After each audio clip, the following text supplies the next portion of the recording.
Welcome you to the Neighbors Unite, a gathering of citizens from Ravenna, Queens, Selkirk, New Baltimore, South Bethlehem, Delmar, and Glenmont. I want to thank members from the Ravenna Library, a true asset to our town, for accommodating us with this wonderful community space, and thank all who have contributed food and drink.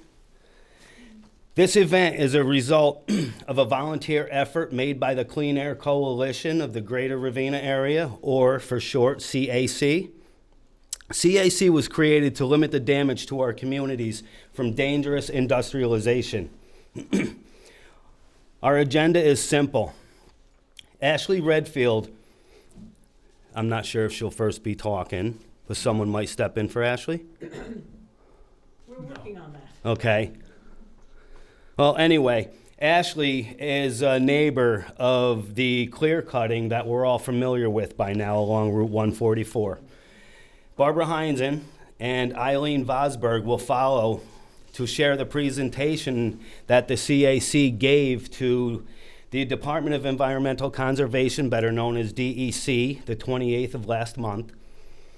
And after that, I'll open the floor for general discussion. And during the general discussion, we'll ask a few ground rules. During the presentation, please limit your questions to anything that needs clarification. After the presentations, we will open a discussion. And please use the mic, as this will be passed around during this event. It will be live streamed and recorded.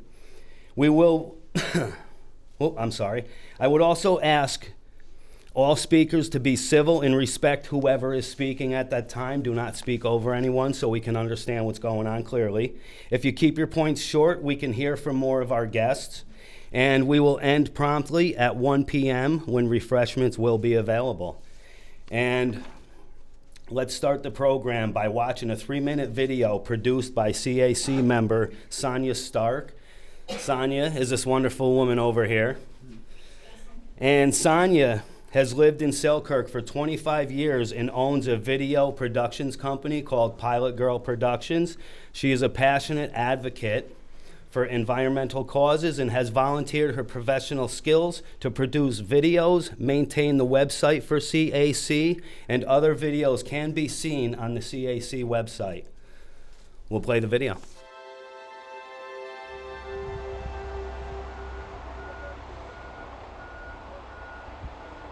Seem to be clearing out the roots now, and I see a big huge pile of what used to be the trees, all piled up about 50 feet high. It's a sad thing seeing all those living things now dead. My name is Hans Warnstadt. My mom is the homeowner here, 1754 River Road. We've been here since the late 60s, and the woods that have surrounded the house all that time now have been taken down. We didn't know it was happening.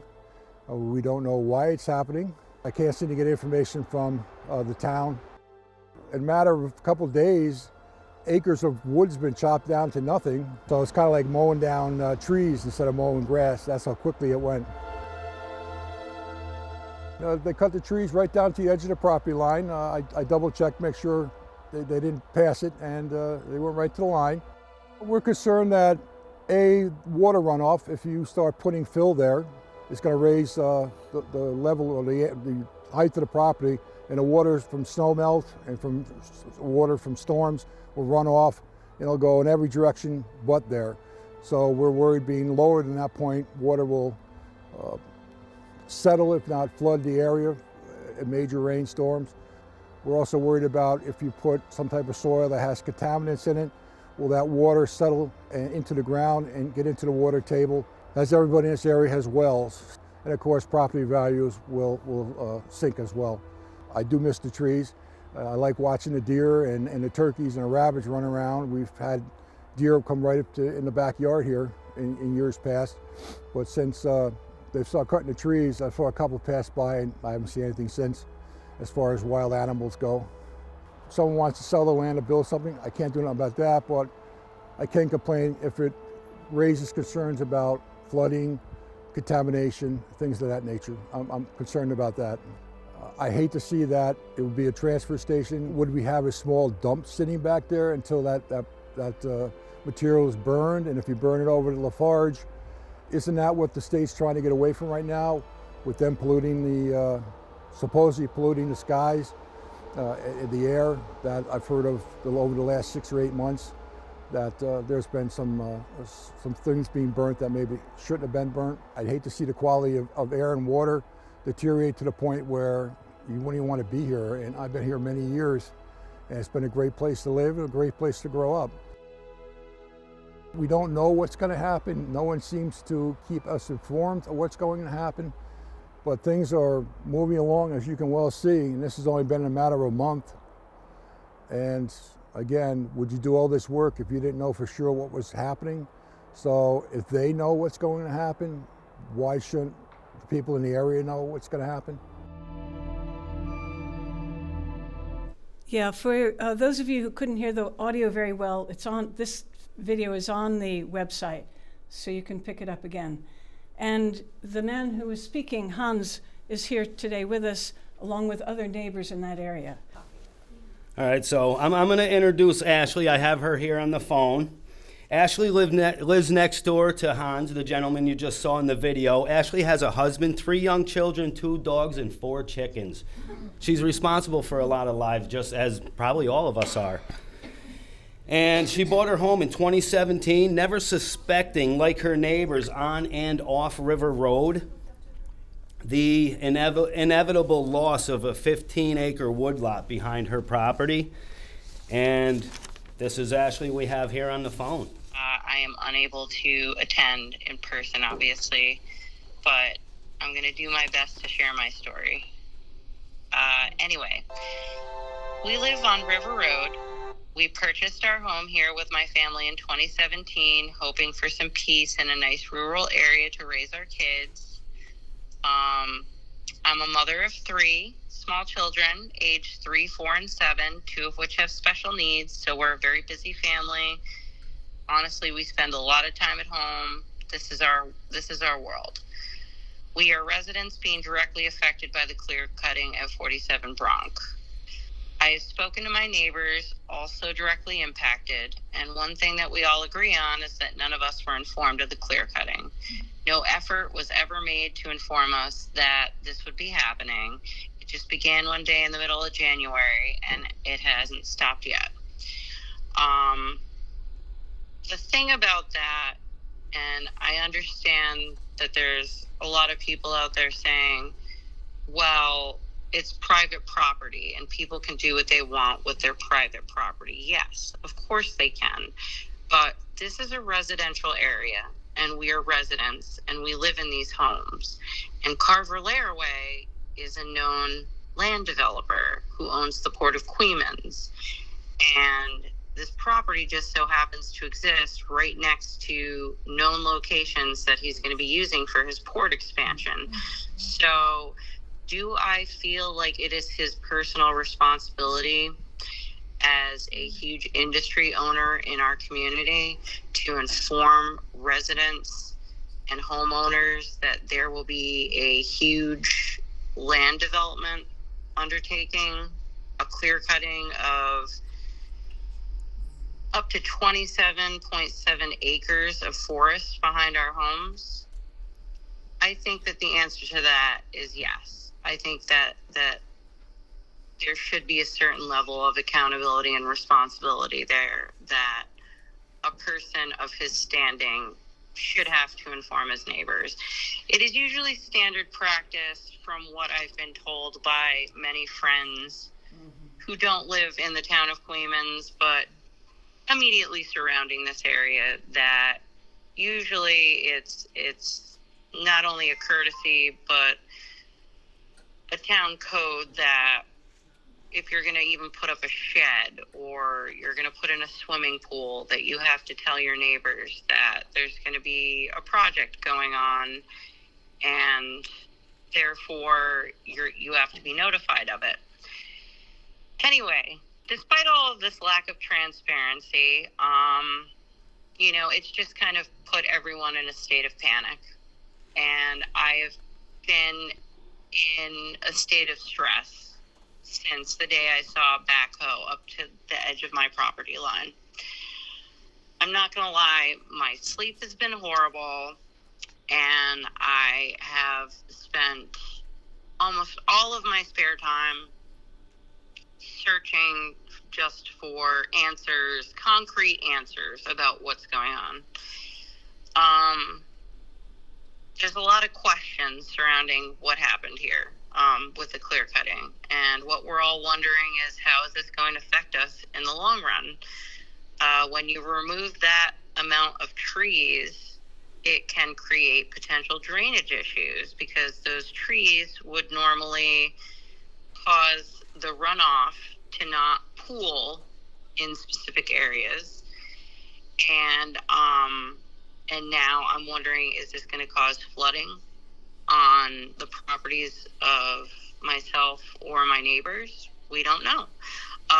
If any fill or any other products from the industrial area that Carver owns are moved to this property, are they contaminated? Will there be a process for proper permitting? Will safety measures be taken to test all of these materials that might potentially be relocated onto this property? Because if those materials are contaminated, will they pollute our groundwater and ultimately our well systems that we all use? Because everybody in the North Queens area is on a well system. How will this hurt our property values? I think this one's a big one. You know, if we were informed that there would be a huge undertaking going on in our backyard and a huge clear cutting and change of our immediate surroundings, much of what was the allure to why we bought the property in the first place, perhaps if we were informed well in advance, we would have put our property on the market and tried to sell it and relocate somewhere else. Now, we're still waiting for absolute concrete answers here before we decide what we're going to do. But due to this lack of transparency from the get-go, it's really made it difficult to have trust with Carver Co. and to trust that what they're telling us is accurate. So it's kind of one of this wait and see responses. But again, creates an environment of stress. Myself and all of my neighbors are extremely stressed out because of this lack of communication. Working in secret only provokes more questions, and the more I've dug around to find answers, the more worried I've become. Despite my FOIL requests with the town and no answers given there with their clear ties to Carver, the town government has refused to give me any answers. Carver Laraway hasn't responded to any of my calls or emails. Instead, all I found is more and more troublesome facts about the corrupt ties with the local government in our area. And I think that just basically brings us to where we are now. I mean, I wish I could be there in person, but here we are together, you know, having a conversation about what's going on. And I think that that's really important. I think it's important that we all get together and that we stay in contact about things like this, because these things affect us. So thank you everyone for being here today. I really appreciate it. And thanks for listening. Thank you very much, Ashley. All right, let me now introduce my neighbor, my dear friend, Barbara Heinzen. Barbara is a freelance geographer and consultant. She specializes in using research, trends, analytical skills to help her companies plan for futures and futures they have to face whether they like them or not. She moved to her home in 2011 and began the challenges of restoring a 20-acre swamp on the border with New Baltimore, an area overloaded with not only invasive species but all kinds of trash. I, Eric Remillard, got to know Barbara Heinzen approximately 10 years ago when I decided to exchange my help for the privilege to hunt her property. And I got caught in her crazy trap. And now I became a convert of her mission. The place is slowly becoming a ecological wonder. It's absolutely gorgeous, and I invite any one of you at any time, if we can get groups together, it would be more efficient for our time, that will give tours of the property as well to show you what we're doing. There's videos of the project as well on the CAC website. And Barbara has been collecting data on the port complex industrialization for many years. In her presentation, Barbara will show you the data that was shared with the DEC and then introduce Eileen Vosberg, who will speak on traffic issues. Barbara. Thank you. I'll start by wrestling with the computer and see if we can get things back.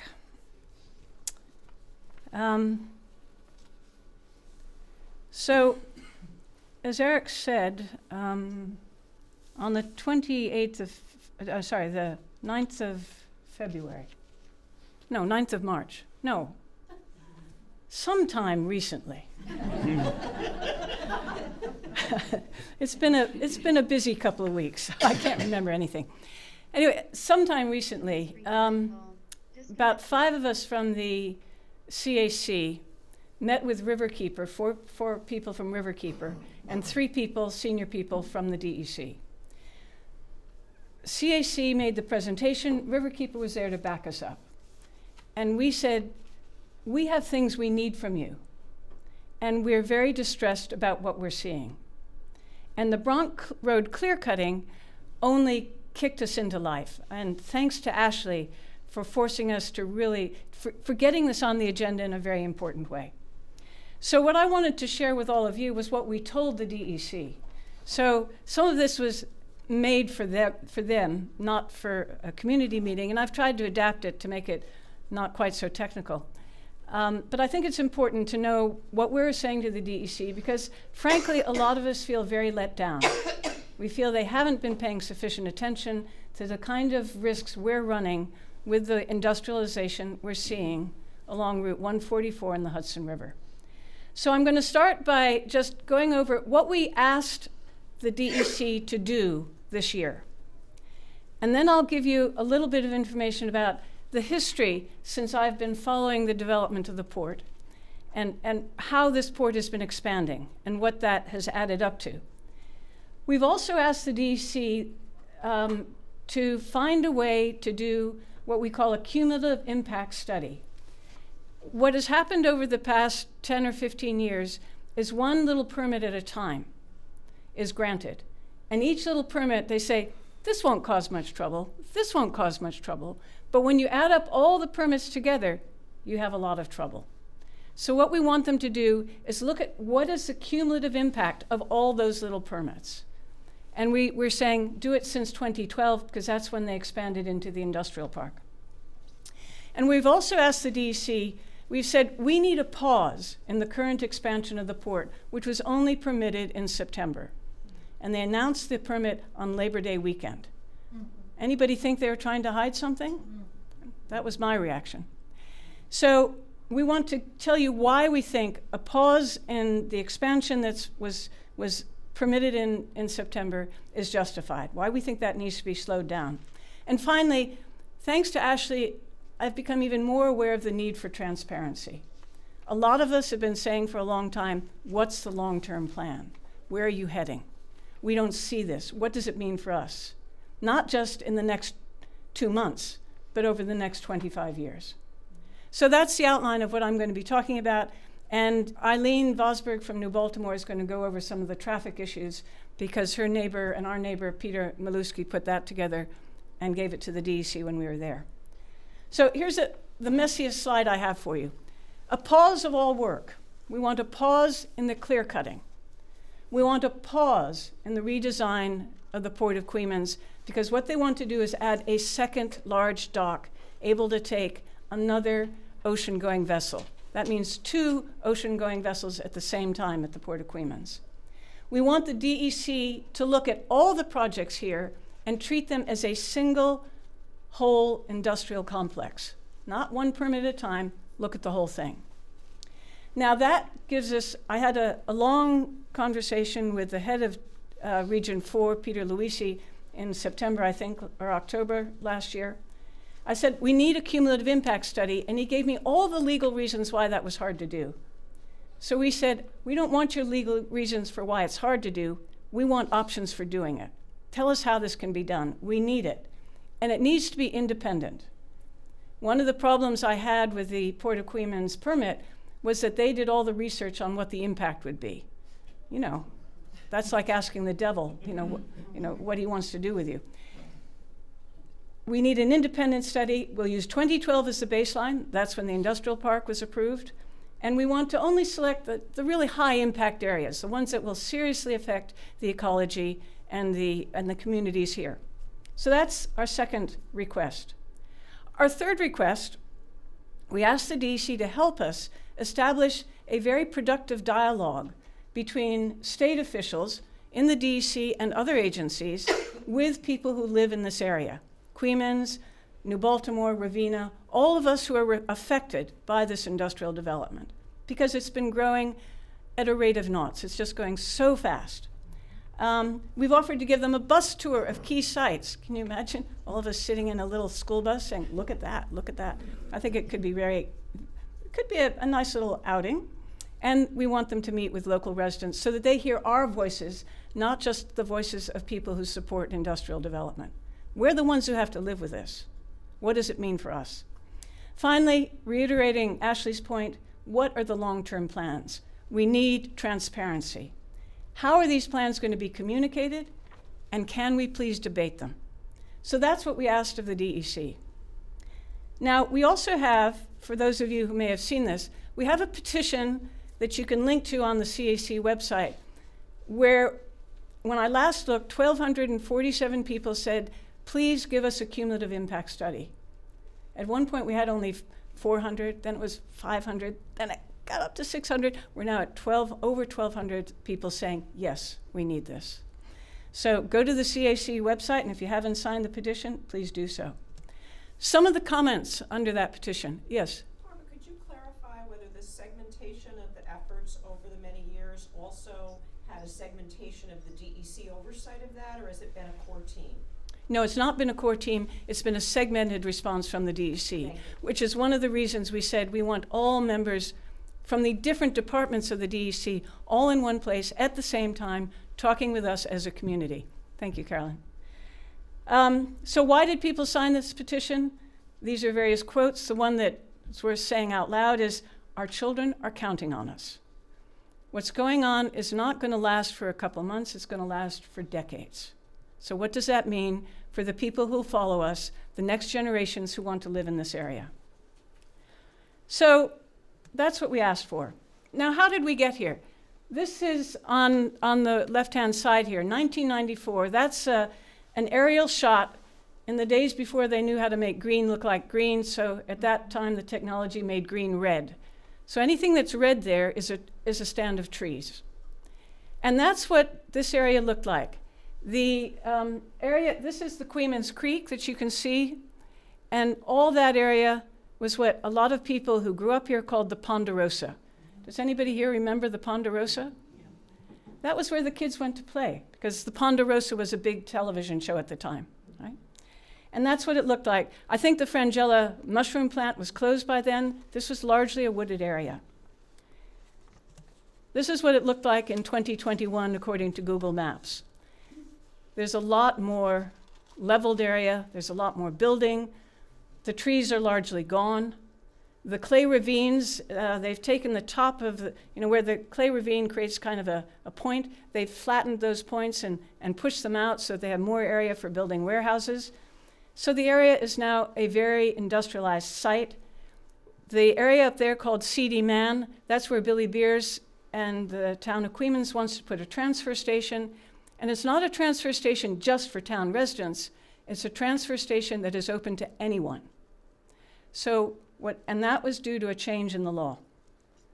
So the question in my mind, and I think in the minds of people that I've been talking with, is what are the long-term plans for the Port of Queens and this industrial complex? Is it really about wind? The expansion was granted in the name of wind power at the port, or is it really about a large waste management center here in Queens? In the 1990s, the people of Queens said, no dump. Now we're being given a dump by the back door. Is this what we want? And what makes me say that is not just seeing the change in land use, but it's the change in the laws. And soon after it opened, the Port of Queens got a license to handle construction and demolition debris. Originally, that abandoned brickyard was going to be a riverfront community in the 2006 comp plan. That was one of the things they wanted it to be. Instead, it became a place for collecting construction and demolition debris. In 2012, the Queens Industrial Park area was rezoned from ag-res to industrial with no limits. It wasn't light industrial, it was any industrial. In 2019, we had earlier passed a Queens Clean Air Law under Phil Crandall that was very, very strict, stricter than the EPA, stricter than the DEC. But when George McHugh came into power, the first thing he did was amend that law so that all our strict limits on burning waste, municipal garbage, old tires, all those were gone. Now we can burn whatever the EPA and the DEC say is okay to burn, and their standards are a lot less restrictive. In 2020, during the COVID epidemic, when town meetings were severely restricted, the solid waste law was gutted so that's when the transfer station was approved and all sorts of other changes were approved so that we have this potential threat of a major area of management of waste from the Northeast, if not further. And the comp plan was also rewritten and revised in 2020, and it said industrialization along 144 and on the river is just fine where it's currently zoned. Fine for whom? That's what I want to know. And now in 2023, we see the consequences of this with the clear cutting. So that's where we are now, and that's all on slide 7. If I go to slide 8, there is a very complicated chart, but last August I went through to try and add up how many acres have been converted to this project. The port in 2006, when it opened, was 120 acres. By 2022, Carver Laraway and his allies, his associated businesses, controlled 665 acres of land along 144 and the river, all the way up to the railway bridge.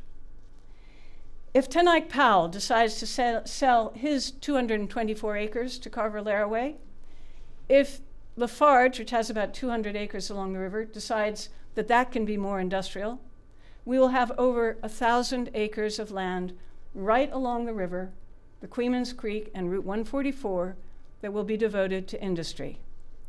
The map on the right-hand side of slide 8 has these circles showing where these parcels have been acquired. That's a big stretch.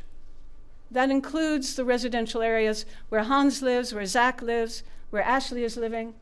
Is this what we want?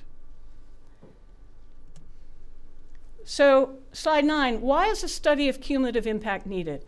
I think the point about permits one at a time, the segmentation inside the DEC, inside the permits, that's one of our big reasons.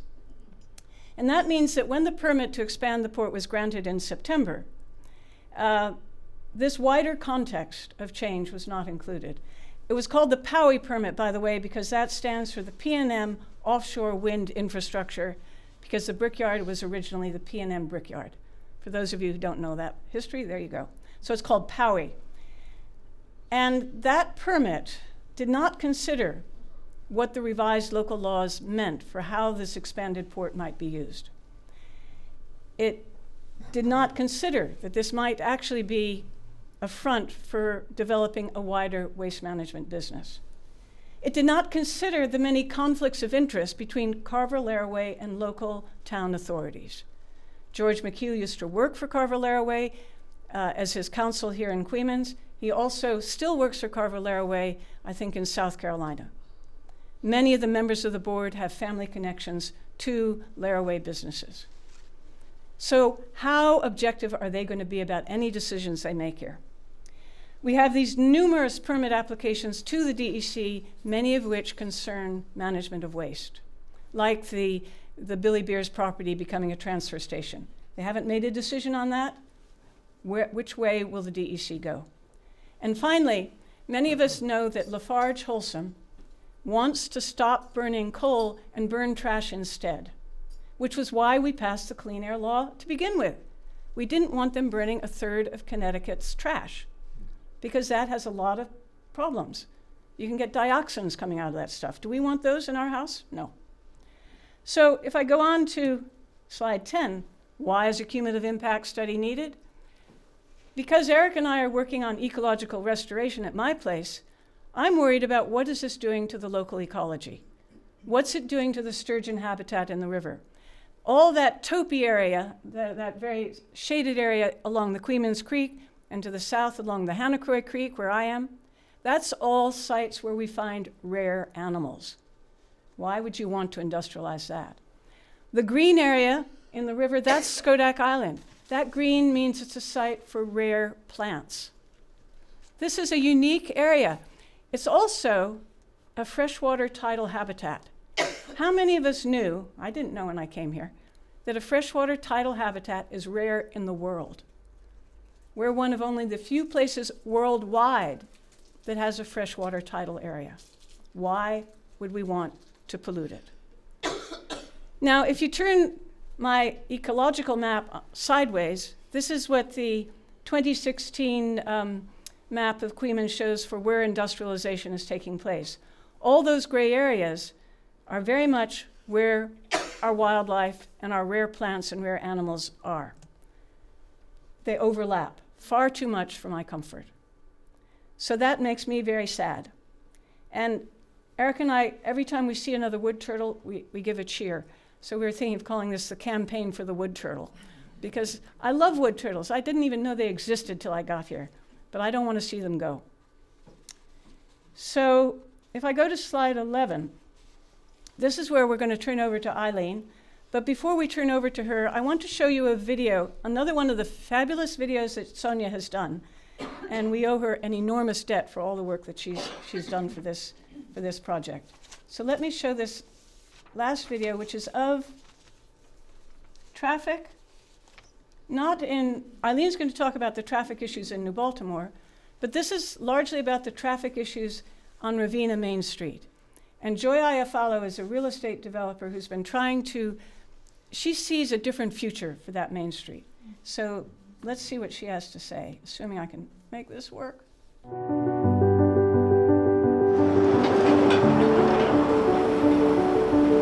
As an investor, talking to other investors, they do see all the industrialization, all the truck traffic, and they think, how can that be a cute little Main Street again? Main Street needs me, so I need to just kind of start. My name is Joy Iafallo. I went to RCS. My kids go to A.W. Becker. I have 2 girls. I live here with my husband. We're both in real estate. I am a realtor and he is a residential appraiser. Right now we're in front of a renovation that I'm doing at 126 Main Street in Ravenna. Hope to make it a cafe.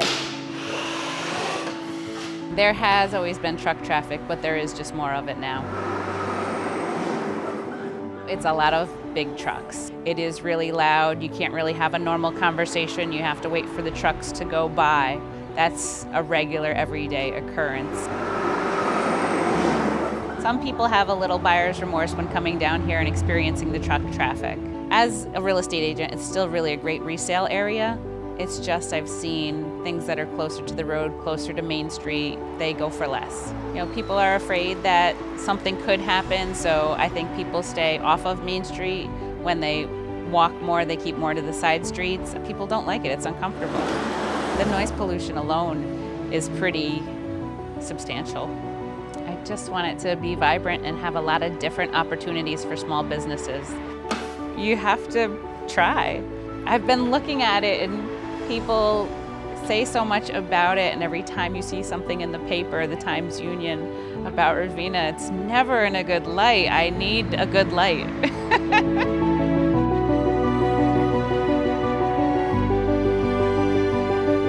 I love the coffee shop idea, but that's just the start. I want to hear what our residents have to offer. What would make them stay here? What would make them work here? What would make them put their money into it?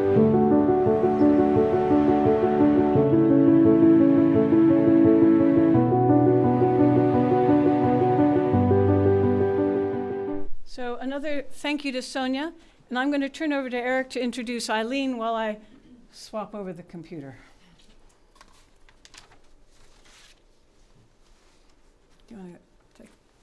Eileen Vosberg will now speak her mind, her piece on the traffic situation. There we go. And just say slide 11. Okay. So, obviously, the village of Ravenna has traffic issues, and we do also in New Baltimore. Part of the problem is that the EIS, Environmental Impact Study, did not consider the historic districts of Queenman's Landing and New Baltimore. You can see that we have the Hanacroy Creek Preserve there, and actually the Hudson River Interpretive Trail. We have two really bad turns in New Baltimore. One at Route 144 and Main Street, and then the other one is a 90-degree turn right at the church. You can see right there that the trucks are on the other side of the yellow lines, and that's, you know, they're coming from the south, and it's going to happen at some point. Right there, the speed is also an issue, and conflicts between large trucks are routine. There's just no room there.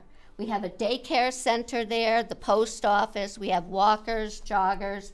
People have had to hop into a ditch to get away from the traffic. One of the people's cars was actually hit by a truck, and some of our residents are worried about what if a propane truck were to come by and it were to flip. It's really not a good situation. The residents of New Baltimore sent 50 letters to DEC Section Chief Karen Gaidas in response to the DEC granting the permit. So part of that, they had preferences in this document for signage, lease agreement clauses, contracts, avoiding residential areas, limiting jake breaks. The letter requested that the word preferred, the letters from the residents requested that the word preferred be changed to required. Preferred offers nothing more than lip service to serious safety, environmental, and quality of life issues. Required makes them enforceable. Slide 12. Oh, just a minute. You can see right there on the map, you can see that 90-degree corner. Slide 12.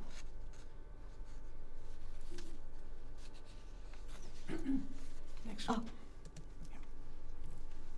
So the DEC was well aware of the adjacent CD Man construction and demolition proposed facility directly across the street from the port.